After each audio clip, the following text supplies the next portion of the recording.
That's it? That's the... What's the world come to? That was just a bunch of... False promises followed by a studio shutdown. What a rip!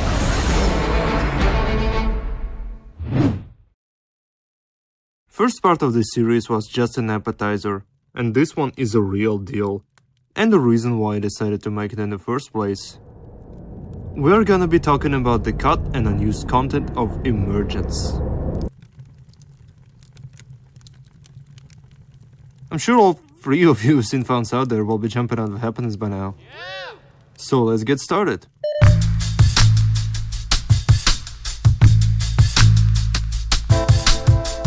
First of all, let's clear all the confusion. Sin 2 Reborn did not exist. It was a prototype made for publishers on the eTech 4 engine, and this gameplay that was shown in 2020 was pretty much all that was made for the game aside from some concept art. Many people think that it was their attempt to make a Sin game after episodes, but that is wrong. The prototype was made in summer of 2003, and the development of episodes began much later. But the story of Sin Reborn ended with all publishers that Ritual reached out to declining the project. So, in this case, how the hell did we got Sin episodes? Picture this scene.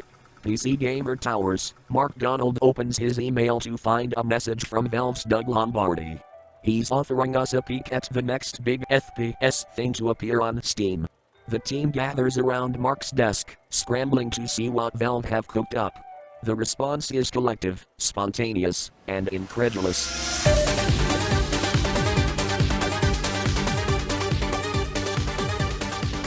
Despite the fact that Sin Reborn was canned, the idea of Sin 2 never was. Even episodes were internally called Sin 2, and at GDC 2005 we get a mention of it being in development. And then, on July 7th of the same year, we got a proper announcement. With it came lots of questions and interviews about what the game is gonna be like. This is a 151st issue of the PC Gamer UK magazine. From what I could dig up, it's the first ever preview of the Sin episodes. It starts with screenshots, so let's begin with that, and move to the concept art later. Most of them have been posted online, but the commentary to them wasn't. First pack of them is about the Freeport Bridge, which looks completely different compared to the release game. It's not just the time of day differeences. The real-time strategy text talks about non-scripted car chases in which Jessica can drive while Blade is defending the car. Her driving is supposed to be fully dynamic. She could react to obstacles, get closer to the enemies, etc. The release game has only one car chase like that, and it's fully scripted. Jessica has a set path that she follows, and nothing is affecting her at all. There's a lot of vehicle-based combat in the first episode. We don't want to spoil the plot twists. Suffice to say, events rapidly take a turn for the strange. You end up toe-to tentacle with a mutant on top of a subway car, while the hybrid tosses the passenger bodies at you. Are we sure we're not talking about Sin 1? Then it picks up cars and throws them instead. Guess Ritual invented Left 4 Dead Stank. Shame that none of this fucking happened. On this screenshot, we can see two cut weapons. These being a Desert Eagle and a UMP-45. More on that later. This chase sequence could have been used in the cut 40 minutes of gameplay in the beginning of Emergence. Michael Russell said that it involved a lot of car driving and puzzle solving before we even get any guns. In the future there will be no Horizon indeed. What adds to the confusion is the description of the beginning of the game. We wake up, see that Alexis is still alive, see the drug lord Radek get saved by Jessica while still being injured, but then it describes Jessica's driving skills. It doesn't mention any shootouts, but still, in the release game, her driving is completely scripted. No weaving around the cars, skidding around corners, nothing. So, if this non-scripted shootout was a part of the intro or not, is still a mystery to me. Down on the docks, the drug lords have their own private army to protect the stockpiles of Lemsip. Lemsip. The next pack of screenshots are made on the docks levels. And I hope you did your homework, I hope you know that the release docks are set at sunset, so here's the first change for you. The second change is the most obvious, and we've seen it in the previous screenshots. It's how the grunts look. These aren't the different units of the drug lab grunts, but an earlier version of them. Why were they changed? I have no idea. But on this render image, we also get to see an even earlier version of it. This design reminds me of how Syntech Fox looked in the first game. The last iteration of the grunts as we know them today was made around the same year, but when exactly it's hard to say. We also get to see an early Jessica model. Her face in one of the concept arts even looked like she was supposed to be Asian. John's nickname is the package. Whatever that means. Anyways, weapons. What game was Ritual developing that was also Valve related? That's right, Counter-Strike Condition Zero deleted scenes. And this very early in the development, they recycled pretty much all of the non-futuristic guns from that game. We can clearly see that the model of the Desert Eagle here is exactly the same as the world model from deleted scenes. Same with this screenshot that uses 5.7 and TMP models.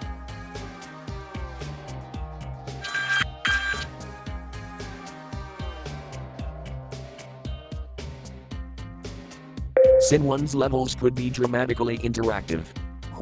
Those barrels look pretty explodable. Do you see how many barrels and crates are in this one little room? There is no way that Source could have handled something like this. This is just a show off.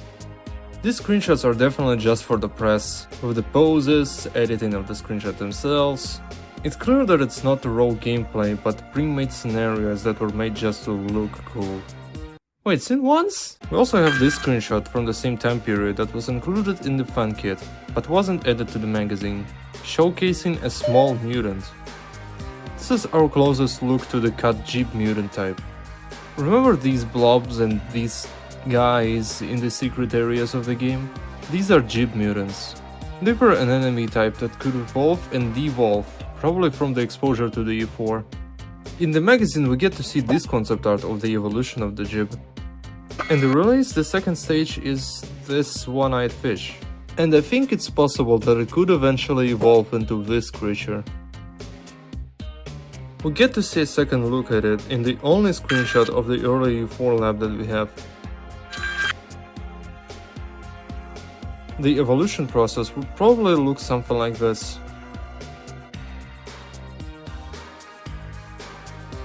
Now let's get to two final screenshots taking place at the Hi-Res chapter.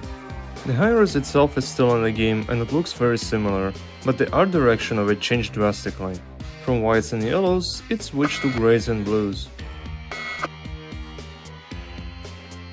Final screenshot gives us a look at the Hi-Res skyscraper itself, with close-up grunts. They are holding the final Condition Zero deleted scenes weapon that was shown, this being the view model of the UMP-45.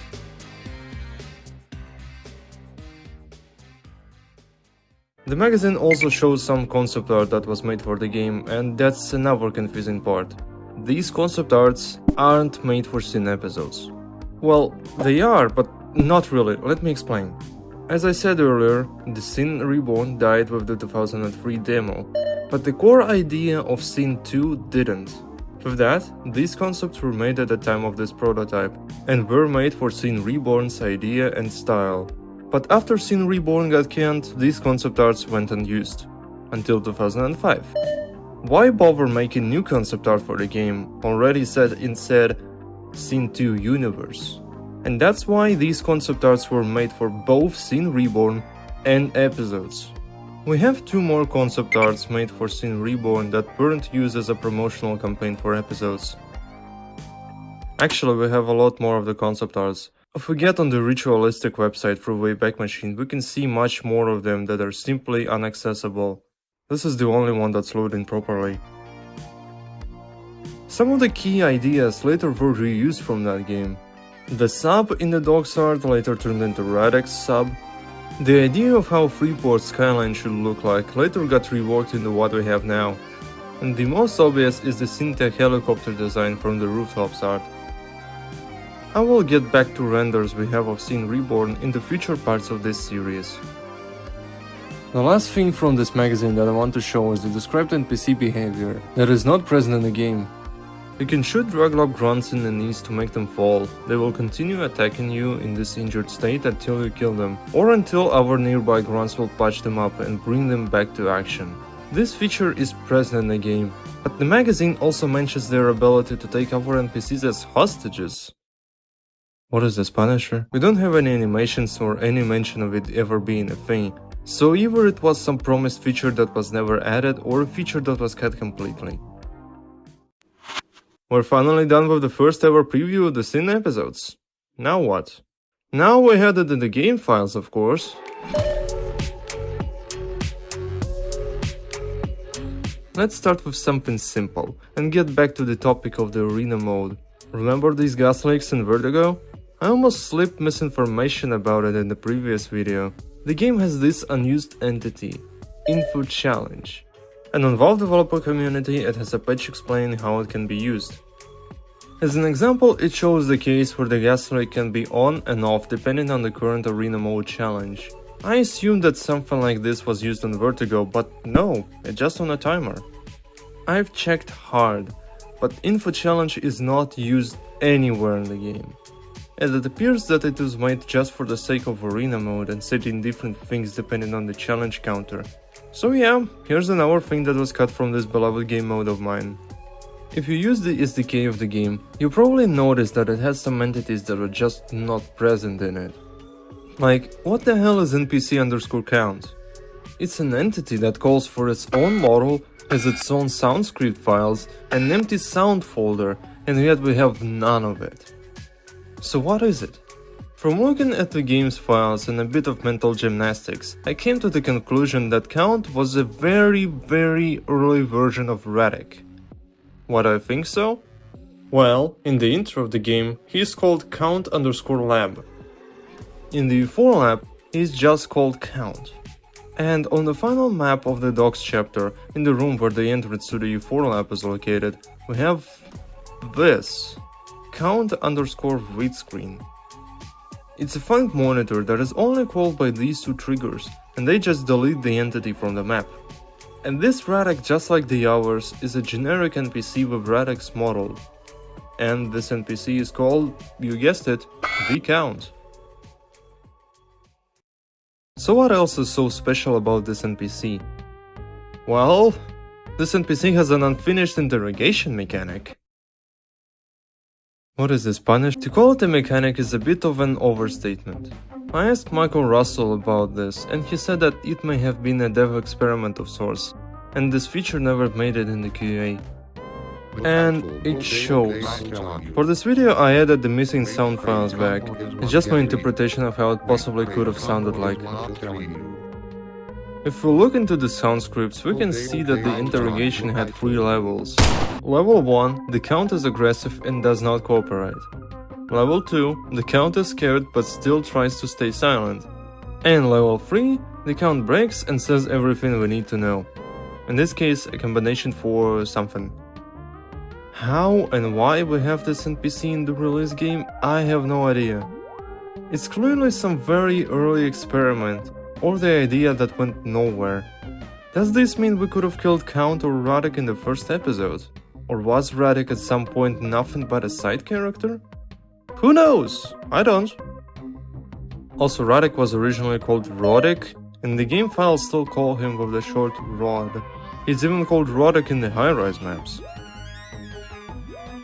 I mentioned earlier that NPC count gives us a combination for something. This leads to another unused feature of the game, the keypads.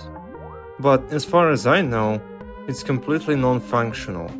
We can press the buttons, yes, but it doesn't do anything. The 3 of you who actually played Sin episodes will be like, hey, isn't this the UI screen for the phone booths?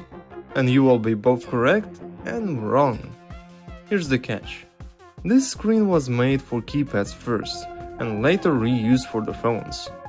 It's easy to prove because the retail phone entity still calls for the keypad UI screen. It also looked different at some point in development. Isn't that cool? Since this is a series not just about showing the cut content but also restoring it, I recreated the keypad entity from scratch using Hammond logic. And it works perfectly. You can download this prefab from Game Banana if you want to make maps for Sin episodes. Hey, I was listening to that. Have you heard these lines in the game? Of course you didn't, because the game has only 4 maps that have you on a vehicle. And all of them you cannot ride the car itself, and only on one you can turn on the radio? That's right, this is an actual radio entity, not to be confused with the radio calls we get in the story campaign. It's not really flexible, don't think of it as GTA's radio, but more of what Watch Dogs did, where you have set of songs that play in random, that you can skip by selecting different stations. The game has only one station for it, and it's a set of radio calls from Hardcorp HQ. Here's how it all sounds like if we'll set several radio stations with several songs set for them.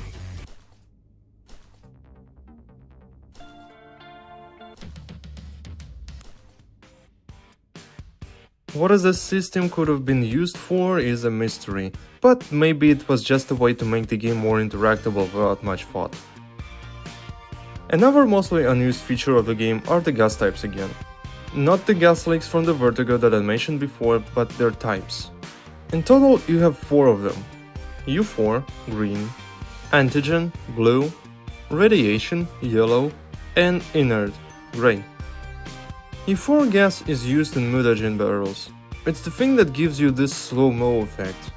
Antigen gas is healing you, radiation deals damage over time, and inert does nothing.